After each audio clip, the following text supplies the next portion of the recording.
So, ganun pa rin eh. This time, medyo iba lang ang ano natin. Ang pangagara. May galing po. Pwede bigay niya. Hindi pa daw Lakad pa rin, makagat. black. And this time, yung kamay, take note na hilalaki na sa labas. Huwag ganyan, ha? Dito sapin. Tutok. Black. Sapin dito. Ha? Huwag ganun, ha? Labas yung tawag, ha? Okay?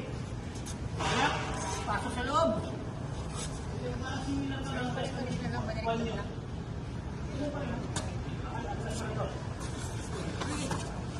Yung parang lesson 1 nyo kanina. Kaya kanina pinareview ko eh. Lesson 1, di ba? 1. Dito naman, kukuha.